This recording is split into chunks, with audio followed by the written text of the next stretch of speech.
ಇದ್ದಾರೆ, ಒಂದು ಸಂಸ್ಥೆಗಳನ್ನ ಕಟ್ಕೊಂಡು ಕಂಪ್ನಿಗಳು ಕಟ್ಕೊಂಡು ದೊಡ್ಡ ಸಾಹಸ ಮಾಡಬೇಕಂತಿದ್ದಾರೆ, ಎಲ್ಲ ಇದಾವೆ ನಮ್ಮಲ್ಲೇ. ಆದರೆ ದುರಂತ ಏನಪ್ಪ ಅಂದ್ರೆ ಅವು ಕೊಡೋದು ಬಂಡವಾಳ ಇಲ್ಲ ನಮಗೆ. ಯಾವುದೇ ಒಂದು ಏನೋ ಮಾಡ್ಬೇಕಂತ ಹೊರಟಾರೆ ವಿಜ್ಞಾನಿ ಒಂದು ಇವತ್ತು ಒಂದು MBBS ಮಾಡಿದ ಒಬ್ಬ ವ್ಯಕ್ತಿನ, ಬಡ ಹುಡುಗ, ಒಬ್ಬ ಕೂಲಿಕಾರನ ಮಗ ಒಂದು ದವಾಖಾನೆ ಅಥವಾ ಆಸ್ಪತ್ರೆ ಹಾಕಬೇಕಂದ್ರೆ ಅವ್ರಿಗೆ ಸಾಧ್ಯ ಇಲ್ಲ, ನಾವು ಖರೀದೋ ಮೊದಲು ಸಾಧ್ಯ ಇಲ್ಲ. ಇಂಥ ಪ್ರಸಂಗ ಇಲ್ಲದ ಅಂದಾಗ ನಮ್ಮಲ್ಲಿ ವಿಜ್ಞಾನಿ ಹುಟ್ಟಪ್ಪ. ಇನ್ನೊಬ್ಬ ನಮ್ಮಲ್ಲಿ ಶುಭಾಂಶು ಶುಕ್ಲಾ ಆಗಿರ್ಬೋದು, ಈಗ 4 ದಿನ ಹೋಗಿ ಬಂದ್ರೆ ಅವರಾಗಿರ್ಬೋದು, ಇಂಥ ಇನ್ನೂ ಹುಟ್ಟಿ ನಮ್ಮಲ್ಲಿ ಅಂದರೆ ಹೆಂಗೆ ಹುಟ್ಟಲಿಕ್ಕೆ ಸಾಧ್ಯ? ಎಲ್ಲೋ ಒಬ್ಬರು ಅನುಕೂಲಸ್ಥರು ಮನೆತಂದವರು, ಮಿಡಲ್ ಕ್ಲಾಸ್ನಲ್ಲಿದ್ದಂಥವ್ರು, ಅಥವಾ ಒಬ್ಬ ತಂದೆ ತಾಯಿ ಏನೋ ಒಂದು ಎಜುಕೇಟೆಡ್ ಫೀಲ್ಡಲ್ಲಿದ್ದವರು, ಅಂಥವ್ರು ತಮ್ಮ ಮಕ್ಕಳನ್ನು ಬೆಳೆಸೋಕ್ಕೆ ಸಾಧ್ಯ ಇಲ್ಲ.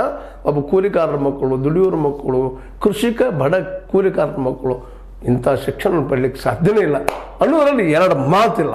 ಆ ದಿಶೆಯಲ್ಲಿ ನಮ್ಮ ಪ್ರಧಾನಿಯವರು ಇನ್ನಷ್ಟು ಬಂಡವಾಳವನ್ನು ಶಿಕ್ಷಣದಲ್ಲಿ ಹೂಡಿ ವಿಜ್ಞಾನವನ್ನು ಕಲಿಯುವಂಥ ಪ್ರವೃತ್ತಿ ನಮ್ಮಲ್ಲಿ ಬೆಳೆಸಲಿ. ನಮ್ಮ ಮಕ್ಕಳು ಜ್ಞಾನ ಹೆಚ್ಚಾಗಿಲ್ಲ. ಅದು ವಿಜ್ಞಾನಿಗಳಿಂದ ಪ್ರವೃತ್ತಿ ಬರಬೇಕಾಗಿದ್ರೆ ಬಾಲ್ಯಾವಸ್ಥೆಯಲ್ಲಿ, ಆರಂಭದ ಅವಸ್ಥೆಯಲ್ಲಿ LKG, ಅಪ್ಪರ್ KG, ಫಸ್ಟ್ ಸ್ಟ್ಯಾಂಡರ್ಡಿಂದ ಈ ಒಂದು ಮಾಧ್ಯಮಿಕ ಶಾಲೆಯ ಒಳಗೆ ಅಲ್ಲಿ ಬೆಳಿಬೇಕಾಗ್ತದೆ. ಆ ಸಂದರ್ಭದಲ್ಲಿ ಬಂದು ಹೋಗ್ಬೇಕಾಗ್ತದೆ. ಅದು ಮ್ಯಾಚ್ಯೂರ್ ಪೀರಿಯಡ್, ಅದು ಬೀಜವನ್ನು ಬಿತ್ತುವಂಥ ಸಮಯ, ಭೂಮಿಯಲ್ಲಿ ಬೀಜವನ್ನು ಬಿತ್ತುವಂಥ ಸಮಯ. ಆ ಸಮಯದಲ್ಲಿ ಆ ಮಕ್ಕಳಿಗೆ ವಿಜ್ಞಾನದ ಮತ್ತು ವೈಚಾರಿಕ ಜ್ಞಾನವನ್ನು ಹಾಕಿದರೆ ನಿಶ್ಚಿತವಾಗಿಂತ ನಮ್ಮಲ್ಲಿ ಶುಭಾಂಶಗಳು ನೂರಾರಲ್ಲ ಕೋಟಿಗಳಲ್ಲಿ ಬರೋದ್ರಲ್ಲಿ ಸಾಧ್ಯ ಅದ. ಆದರೆ ಅದನ್ನು ಮಾಡಲಿಕ್ಕೆ ನಾವು ತಯಾರಿಲ್ಲ. ನಾವು ಖರ್ಚು ಮಾಡೋದು ಕೇವಲ 2%. ಇವತ್ತು ರಾಜ್ಯ ಸರ್ಕಾರ ಇರ್ಬೋದು, ಕೇಂದ್ರ ಸರ್ಕಾರ ಇರ್ಬೋದು. ಅಂದಾಗ ನಾವು ಒಬ್ಬ ಯಾರೋ ಹೋಗಿ ಬಂದರೆ ಅದೇ ನಮ್ಮ ಸಾಧಿಸಿ ಹೋಗೋದಲ್ಲ. ಇದು ಈ ದೇಶದ ಎಲ್ಲ ಮಕ್ಕಳು ಆ ದಿಶೆಯಲ್ಲಿ ಬೆಳೆದು ಹೋಗುವಂಥ ವಾತಾವರಣ ನಿರ್ಮಾಣ ಮಾಡಬೇಕಾಗಿದೆ. ಅದು ಪ್ರಧಾನಿಯವರ ಮತ್ತು ಈ ದೇಶದ ರಾಜಕಾರಣಿಗಳ ಆದ್ಯ ಕರ್ತವ್ಯ.